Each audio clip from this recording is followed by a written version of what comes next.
प्यारे बच्चों, तुम्हें आज सिविक्स का दूसरा लेसन हम पढ़ाने जा रहे हैं। सिविक्स का दूसरा लेसन है institutional representation of democracy. Important terms आपको कल बताए थे, पढ़ कर के आई हमने कहा था, आगे हम नीचे फिर से पढ़ा रहे हैं, देखिएगा। लिखा है in the present time most countries of the world have democratic form of government. Democratic बताया था, लोकतंत्र, जनतंत्र, प्रजातंत्र, जहाँ जनता का शासन हो उसे डेमोक्रेटिक कहते हैं। जनतंत्र, जन माने लोकतंत्र माने देश, ऐसा देश जहाँ जनता का शासन हो। तो पीपुल एलेक्ट देयर रिप्रेजेंटेटिव, वहाँ के लोग अपना प्रतिनिधि चुनते हैं, रिप्रेजेंटेटिव चुनते हैं फॉर फिक्स पीरियड के लिए, जैसे 5 साल, 4 साल, 3 साल, जैसा भी। These elected representative run the government as per the wishes of the people. जैसे वहाँ की जनता की इच्छाएँ होती उस तरह शासन चलाते हैं। And if they do not do so people may reject them out in the next election. The right to elect representative is called vote. People control the government through their votes. यदि government 5 साल अच्छी तरह काम नहीं करती है तो उसे वोट नहीं देती है, तो अपने वोट के माध्यम से उसे हटा देती है। कहने का मतलब वो वोट की दूसरे को देते हैं, दूसरे की सरकार बनाते हैं। तो the system is termed a democratic participation of the people. The participation of the people makes a system democratic in a real sense. It becomes a government of the people, by the people and for the people. In this chapter, we shall discuss the various institutional forms and process associated with the democratic. Some are given. आप कैसे institution चुने हुए elected member जाते हैं, कहाँ, कौन चुनता, कैसे चुने जाते हैं, वो क्या करते हैं, कहाँ बैठते हैं, सब ये सब आपको अभी बताने जा रहा हूँ। पहली बात, इन्हें चुनता कौन है? Universal adult franchise. Universal adult franchise का मतलब है हिंदी में सार्वभौमिक मताधिकार। The right to express one choice by vote is called franchise. जो लोगों को वोट देने का अधिकार प्राप्त है वह यहाँ पर फ्रेंचाइज कहलाता है। Most all scholar admit that franchise should be granted to all citizen without any distinction. This is called universal adult franchise. बिना किसी भेदभाव के किसी को वोट देने का अधिकार प्राप्त होता है, मताधिकार का प्राप्त होता है, वह यूनिवर्सल एडल्ट फ्रेंचाइज कहलाता है। It is considered as the only basis of democracy.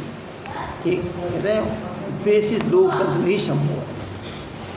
Adult franchise means that the right to vote should be given to all adult citizen.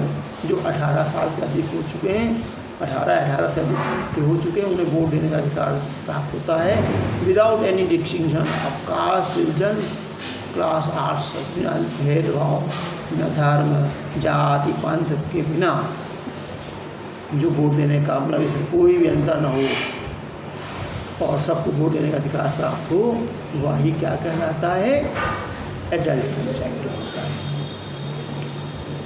There should be no qualification of proper और education also. इसकी कोई योग्यता नहीं है। Only lunatics, minor, bankrupt, criminals and aliens are deprived of this right to vote. ऐसे में कौन से लोग हैं जिन्हें वोट देने का अधिकार प्राप्त नहीं होता है? क्रिमिनल्स, अपराधी, शाखा में जो जुड़े हों, बैंकरप्ट, दिवालिया हों, माइनर में जो छोटे 18 से कम के हों, उन्हें वोट देने का अधिकार नहीं है। और ऐसे लोगों को वोट देने का अधिकार नहीं होता है जो कहते हैं कोढ़ी हो, ऐसे लोगों को भी वोट देने का अधिकार नहीं होता। The age of adulthood differ from country to country, ये सब में वोट देने का अधिकार जो अलग अलग होता है। For institute it is 16 years in Austria, Austria में 16 साल के लोगों को एडल्ट माना गया है, अपने 18 साल के लोगों को माना गया है। इक्वेटर स्कॉटलैंड ये भी है, अपने यहाँ देखो 18 years India, Russia and England में 21 years, in Singapore and Malaya में भी 20 18 साल इंडिया, रशिया, इंग्लैंड हो गया। 21 ईयर्स इन सिंगापुर और मलेशिया, 16 साल है ऑस्ट्रिया और स्कॉटलैंड, 18 साल ब्रिटेन, इंडिया, रशिया और 21 ईयर्स है सिंगापुर और मलेशिया में वोट देने का अधिकार ये दिया गया है। अब rational behind the universal adult franchise, there are strong ground और rational behind the universal adult franchise, these are as follow. It is based on political equality, राजनीतिक विषमता को, it is based on political equality, equal माने समानता, राजनीतिक समानता के आधार पर बेस पर सबको वोट देने का अधिकार प्राप्त है।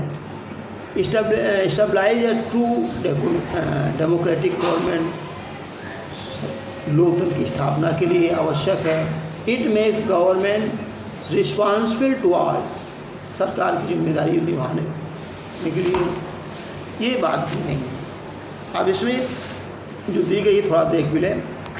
पॉलिटिकल में 1 person 1 vote is now the accepted principle in all democratic country, 1 person 1 vote. The principle of equality holds that everybody, whether rich or poor, young or old, black or white, man or woman, learned or illiterate, should have equal voice in democracy. Democracy के अंतर्गत चाहे पढ़े हो चाहे अनपढ़ हो, सबको बराबर वोट है।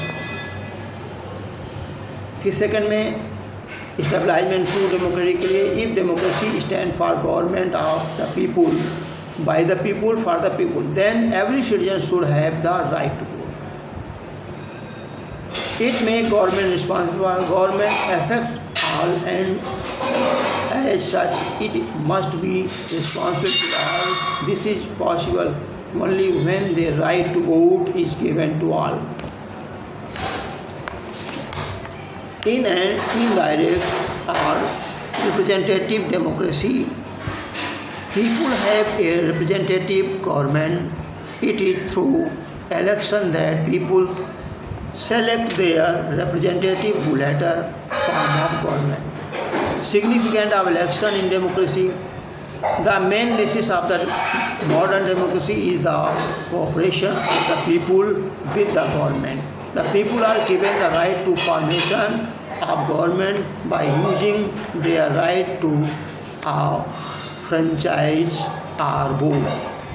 It should judge the performance of government. If the work of the government is satisfactory,